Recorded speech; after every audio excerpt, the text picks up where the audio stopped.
आशक इजोत में अहाँ के स्वागत अछि। यह कार्यक्रम हमरा के एकटा अवसर प्रदान करैत छथि कि हम बाइबल सँ जुड़ल चीज के अध्ययन क सकी आ यह जानू कि हमरा जीवन के लेल परमेश्वर के इच्छा की अछि। ई उद्देश्य के संग हम यह कार्यक्रम अहाँ के लेल प्रस्तुत क रहल छी। कृपया क देखू आ सुनू ताकि परमेश्वर अहाँ के जीवन के मार्गदर्शक ठहरे।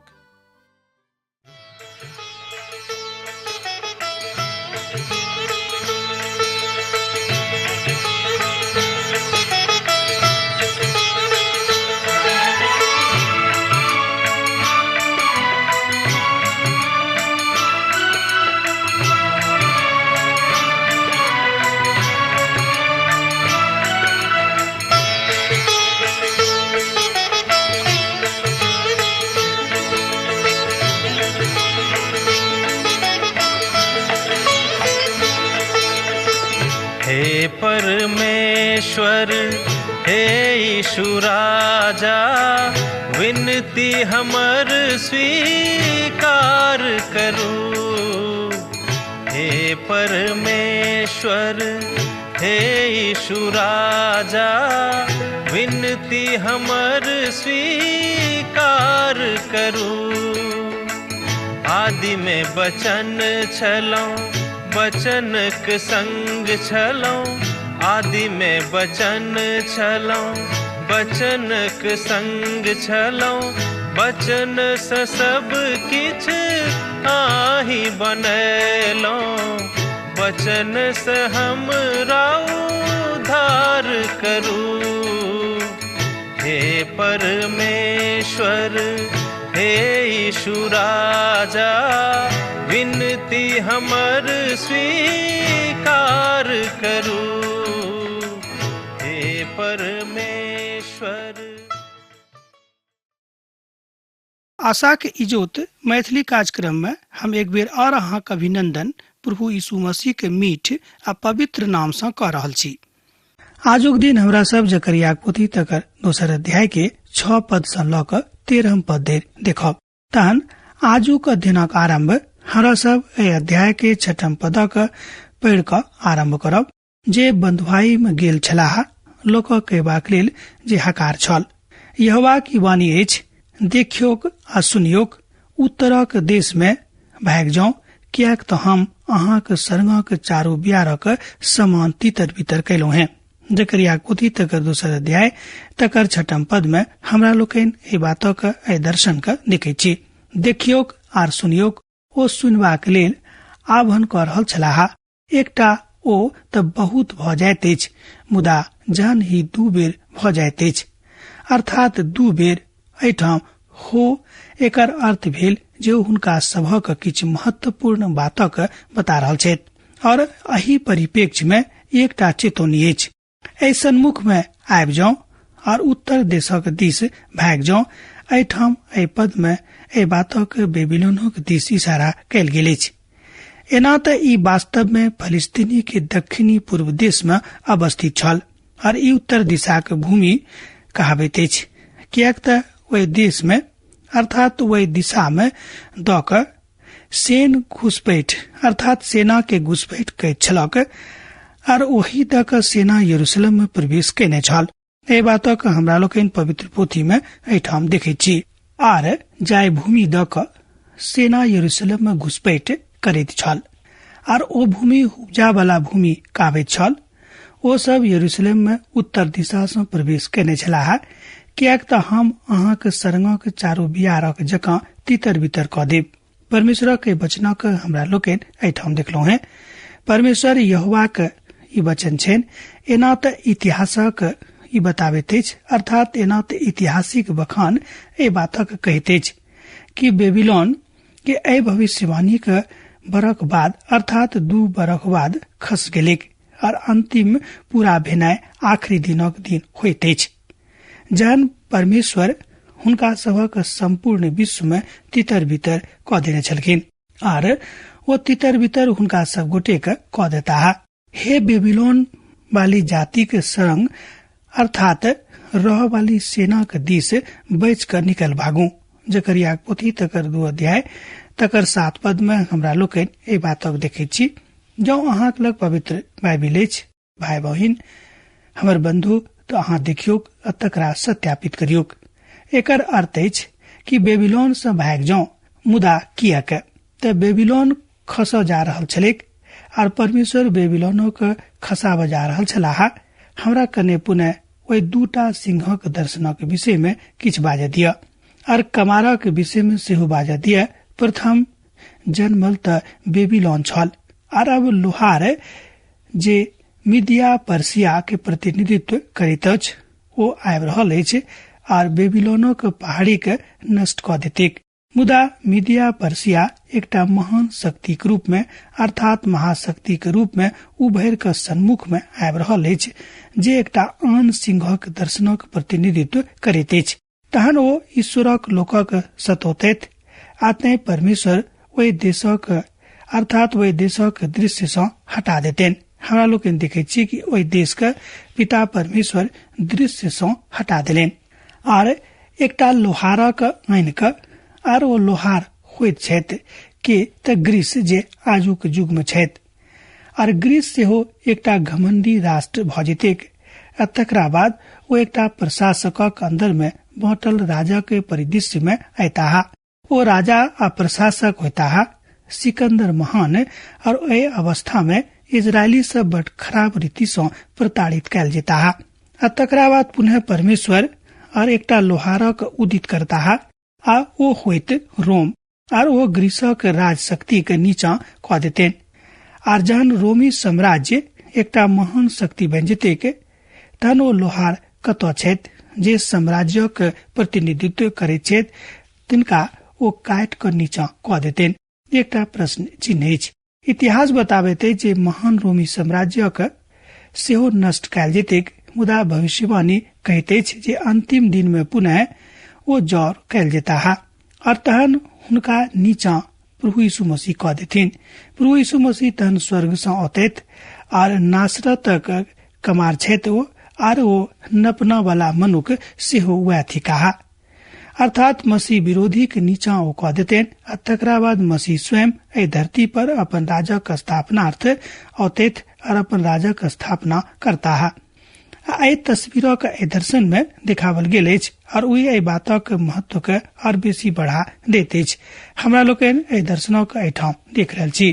कियाक त सेना के यहोवा एना कहै छथि ओहि तेजक प्रगट में भेला के बाद ओ हमरा ओहि जाति के लग में पठा देने छथि जे अहाँ के लुटैत अछि।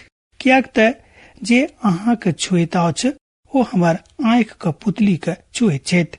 जकरिया पोथी तकर 2 अध्याय तकर 8 पद में हमरा लोग ए बातक देखे छी। पवित्र बाइबिल के ई बड़ महत्वपूर्ण पद अछि। जकरिया पोथी तकर 2 अध्याय तकर 8 पद हुनक आँखिक पुतली के एकटा प्रारंभिक भविष्यवाणी अछि। एना ती पवित्र पोथी में पावल जाइत अछि और ए उदाहरण में हिब्रू के जे बात अछि जकर अर्थ होइत अछि बाट पर केबाड़ ओहि बाटक द्वारा इजोत प्रवेश करैत अछि। एकटा अभिव्यक्ति अछि जे ए बातक बताबैत अछि जे के बेसी बहुमूल्य छथि। अधिकांशतः साधारण रूपे घायल और अधिकांश सुरक्षा के मांगक कारणे यह त प्रभु यीशु मसीह के विषय में इसराइली के बीच में कहल गेल छनि कि वो अहाँ के ततेक प्रेम करैत छथि ओ एना अहाँ से लगाव राखैत छथि कि बाजैत छथि कि जे केओ अहाँ के स्पर्श क देत जे केओ अहाँ के छू देत ओ हमर आँखि के पुतली के स्पर्श क देत बा छू देत। देखियो हम अपन हाथ हुनका ऊपर उठायब आ तहन ओ हुनके सँ लूटक अर्थात ओ तहन ओ हुनके सँ लूटल जेता है जे हुनक दास भेल छलाह। तहन अहाँ जानब जे सेना के यहोवा के अर्थात सेना के यहोवा हमरा पठौने छथि। जकरिया पोथी तकर 2 अध्याय तकर 9 पद में हमरा लोग ए बातक देखे छी। हुनका अपन हाथक उठेबाक छनि विशेष क के अपन लोकक दुश्मनक प्रतिपक्ष में और यह ओ सब हुनक खबासक करबला काज करता है आ जे हुनक सेवा करता है वो सब तो स्वामी भ जेता है। और अब एठाम पवित्र पोथी में एकटा महान भविष्यवाणी का हमरा लोग देखे छी। पवित्र पोथी में बहुत बहुत बेर महान महान भविष्यवाणी कयल गेल अछि। वही में से एक भविष्यवाणी का हमरा लोकन एठाम देखब, एठाम श्रवण करब। कने आहू हमरा दिस ध्यान दियो, विशेष कऽ हम अहाँक सम्मुख में राख रहलौ हैं। एठाम बताओल गेल अछि, हे सियोन ऊंचा स्वर सँ गाओ और आनंद करियो, कियाक त देखियो हम आबि कऽ अहाँके बीच में निवास करब। यहोवा के यह वाणी छनि। पिता परमेश्वर अपन लोक सँ, अपन इजरायली प्रजा सँ, अपन चुनल प्रजा सँ ई वाचा बान्हि रहल छथि, जे पवित्र पोथी के एकटा महान भविष्यवाणी में सँ एक अछि। जकरिया पोथी 2 अध्याय तकर 10 पद एहन किछ मतावलंबी छथि जे ओ एहि पदक अपना ऊपर देखैत छथि। एतद ओ सब घुरि गेलाह। सियोन जे एहिठाम एहि बातक विषय में बताबैत अछि, और जे संयुक्त राष्ट्र अमेरिका के दिस बहुत लोग एहि बातक इशारा करैत अछि, एहि बातक ऊपर स्पष्टीकरण देबाक आवश्यकता अछि। आ जहन सियोनो के विषय में परमेश्वर कथा करैत छथि, ओ कोनो खास स्थानक विषय में बात नहि कऽ रहल छथि। ई स्थान अछि जे स्थान फलिस्तीन में अछि, अर्थात भौगोलिक दृष्टिकोण से भौगोलिक परिप्रेक्ष्य में एहि स्थानक ओहिठाम वही परिप्रेक्ष्य में देखल गेल अछि। एहि भविष्यवाणी के ऊपर कथा केनाइ लगातार खतरा में रहनाइ अछि जे इसराइली के देवल गेल है। आ ओहि बातक हमरा सब सँ जोड़ि कऽ देखल जाइत अछि। एहि बात में अवरोध तऽ अछि, निश्चित रूपन एहि बातक हम अपन देशक परिप्रेक्ष्य में देख सकैत छी। प्रभु के एकटा महान दास बाजैत छथिन कि एहि बात का हम अपन राष्ट्रक परिप्रेक्ष्य में जोड़ि कऽ देखैत छी, अपन निजी जिंदगी में संबंध बना कऽ सेहो देखैत छी, कियाक तऽ एहि में महान सिद्धांत लुकायल अछि। आ एहिठाम बड़ महान सिद्धांतक बतावल सेहो गेल अछि। मुदा जहन परमेश्वर भौगोलिक परिक्षेत्र में एहि विषय में कथा करैत छथि, हुनक अर्थ ठीक हुआ छनि जे ओ कहैत छथि। मुदा केओ बाजैत छलाह जे ओ एकटा दर्शनक देख रहल छथि, मुदा दर्शन में अहाँ एहि बातक आनो ठाम लऽ जा सकलहुँ हैं। हमर भाई बहिन, परमेश्वरक वचन का आन ठाम लऽ गेनाइ उचित काज नहि अछि। मुदा एकटा दर्शन तऽ दर्शन अछि। वास्तविकता में दुनिया में हमर एकटा दोस्त बा एकटा नीक लोग छथि जे पोथी के ऊपर लिखल गेल आलेखक ऊपर बाजै छलाह जे अहाँक अभिव्यक्ति उचित नहि अछि। तहन हुनका पुछलियनि जे तहन की सही अछि, अहीं बताबियौ। ओ बजलाह, ई एकटा चिन्ह अछि। बड़ बढ़िया, आब अहाँ बताउ जे चिन्हक प्रतीक की अछि, वा चिन्ह कोन बातक प्रतिनिधित्व करैत अछि। अहाँ कोना के बातक बतेबे, हम हुनका से बड़ विनम्र भऽ कऽ पुछलियनि। ओ बजलाह, ओ तऽ बस एकटा प्रतीक अछि, बस एतबे हम अहाँ बाजब। की अहाँ नहि जानैत छी जे प्रतीक तऽ आवश्यक कोनो बातक इंगित करैत अछि, और प्रतीक एकटा संवेदना के सेहो अभिव्यक्त करैत अछि। हमरा लोकनि संसारिक रूप में एहि बातक जानैत छी कि जतेक संसार में कार्यक्रम अछि, जतेक संसार में एहन योजनाबद्ध कोनो काज चलि रहल अछि, तकर कोनो ने कोनो प्रतीक चिन्ह होइत अछि। प्रतीक देख कऽ, चिन्ह देख कऽ लोग बुझैत छथि कि ई चिन्ह अमुक आदमीक छनि, अमुक लोकक छनि, वा अमुक काज विधा के छनि। दोसर शब्द में प्रतीकक मतलब होइत अछि, आर ओ मतलब अछि कि अभिव्यक्ति, अर्थात प्रतीक के देख कऽ अहाँ ओहि बातक अर्थ के अभिव्यक्त कऽ सकैत छी, और प्रतीकक वास्तव में यह अर्थ होइत सेहो अछि। कोनो भविष्यवाणी निजी भविष्यवाणी वा निजी अभिव्यक्ति के कारण नहीं होइत अछि, और एहि बातक प्रशिक्षण नहीं सेहो देवल जा सकैत अछि। एहिठाम जे परमेश्वर परीक्षण कऽ रहल छथि, परमेश्वर समस्त वचनक साथ अपन बातक आइन के परीक्षण कऽ रहल छथि। एतद जहन परमेश्वर एकटा भौगोलिक विधा के अपनाबैत छथि, सियोन, तहन ओ वही सियोनो के विषय में कथा करैत छथि जे इस्राएल में अछि। ध्यान दियौ, ओ सियोनो के बेटी के संबोधन कऽ रहल छथि, आ ओ इस्राएली राष्ट्रक दिस इशारा अछि। ई तऽ इस्राएलक बड़ सामान्य तस्वीर अछि। एकर अर्थ भेल आर दोसर कियो ने, मुदा जे ओतक निवासी छथि, जे ओहिठाम रहैत छथि, हुनके दिसी इशारा छनि, अर्थात हुनके दिसी इशारा होइत छथि।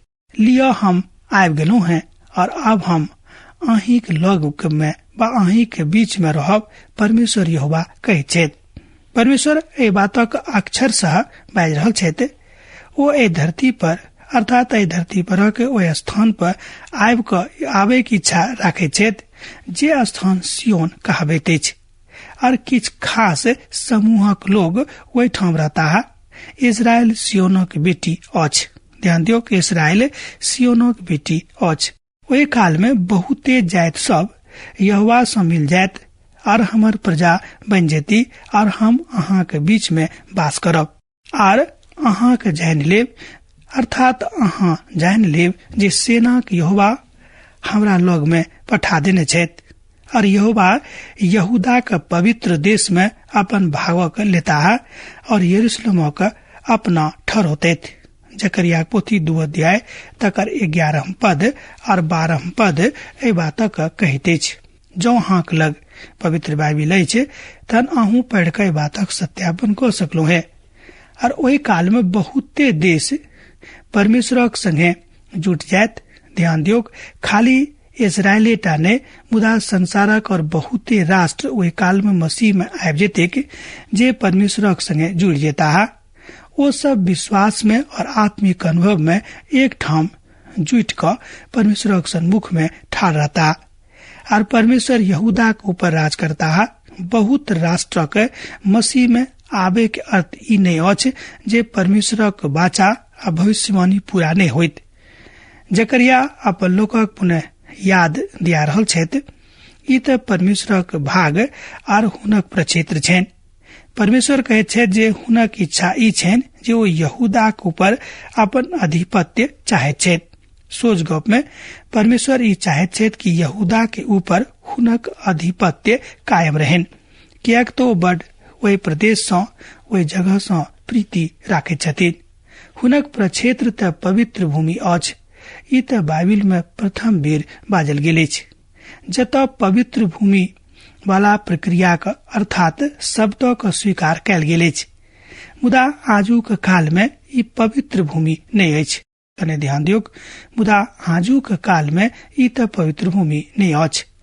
आ जहां हम एहि भूमि के अभिव्यक्ति के सार्वजनिक रूप में बाजलौ है तक के ओ चुनौती दिलेन जे ई किया कहाँ कहै छी मुदा ई त पवित्र भूमि अछि। ई त ओ स्थान अछि जतऽ प्रभु यीशु मसीह चलल फिरल छलाह। बड़ बढ़िया हुनक समस्त पाँव के चिन्ह त अखन गायब अछि। ओ अखन ओहि ठाम नहीं चल रहल छथि। हाँ, ई सत अछि जे कहियो एक रोज अवश्य पुनः एहि धरती पर अही ठाम होता है और एहि धरती पर चलल फिरल करता है। ई बात सत्य अछि। एहि में दूर आय ने, एहि में संदेह ने। आ जहन ओ होता है तहन ओ पुनः ई पवित्र भूमि भ जेते और पुनः वो यरूशलेम को स्वीकार करता है। यू बता रहल छथि, यू बाज रहल छथि। ई अखन वो यरूशलेम नहीं चुनेल छथि, अर्थात ई अखन वो यरूशलेम नहीं चुने छथि। मुदा जहन वो यरूशलेम को चुनता है तहन ई स्थान संसारक राजधानी भ जेते। एहि कोनो संदेह नहीं, कियाक त पवित्र पोथी बाइबिल में एहि बातक भविष्यवाणी कयल गेल अछि। स्मरण राखब जे कोनो भविष्यवाणी निजी अभिव्यक्ति के नहीं होइत अछि। ध्यान देवे कि कोनो भविष्यवाणी कोनो मनुष्य के निजी अभिव्यक्ति नहीं छेन और ये दोसर पवित्र पोथी के बराबर अछि।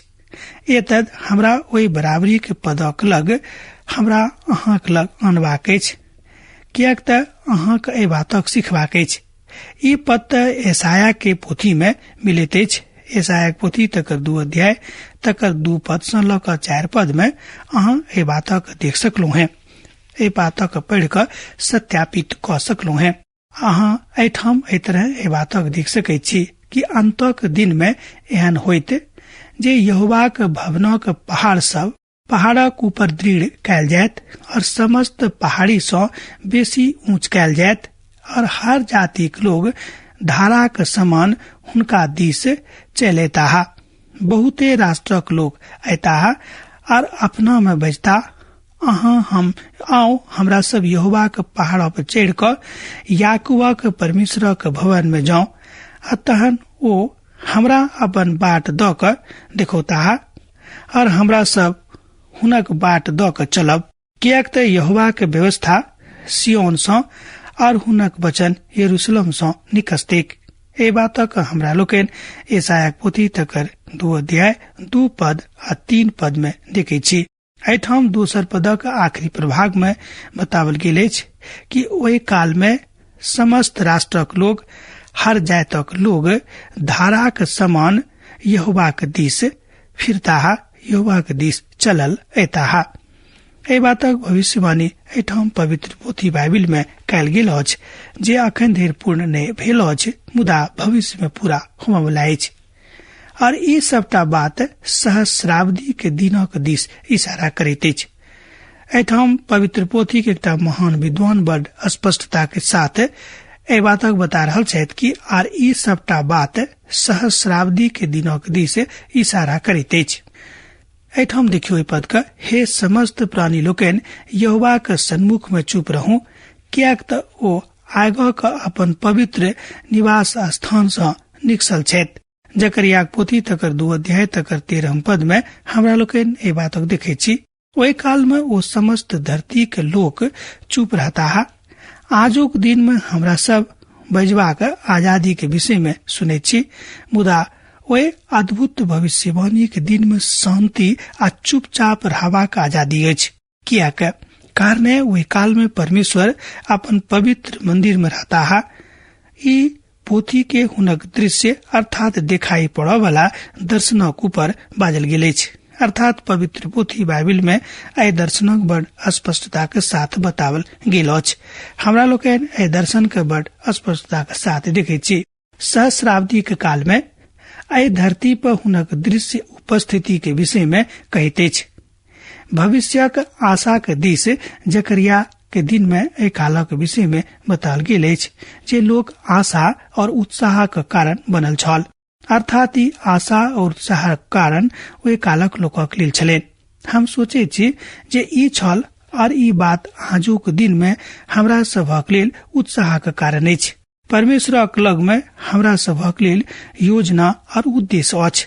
ओ अहाँक जिंदगी में काज कर रहल छथि, ओ हमर जिंदगी में काज कर रहल छथि, ओ हमर हृदय में और अहाँके हृदय में काज कर रहल छथि। एकर मतलब यह भेलै कि परमेश्वरक काज खूब नीक रीति सँ एहि धरती पर भ रहल अछि।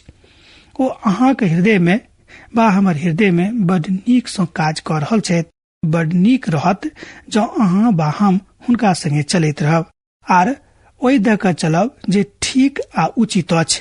कियाक त परमेश्वर कहलनि कि हम वही द क अहाँके ल जायब, वही बाट द क अहाँके अगुवाई करब जे बाट अहाँके लेल उचित आ नीक अछि, आर वही दिशा में चलू जाहि दिशा में ओ जा रहल छथि।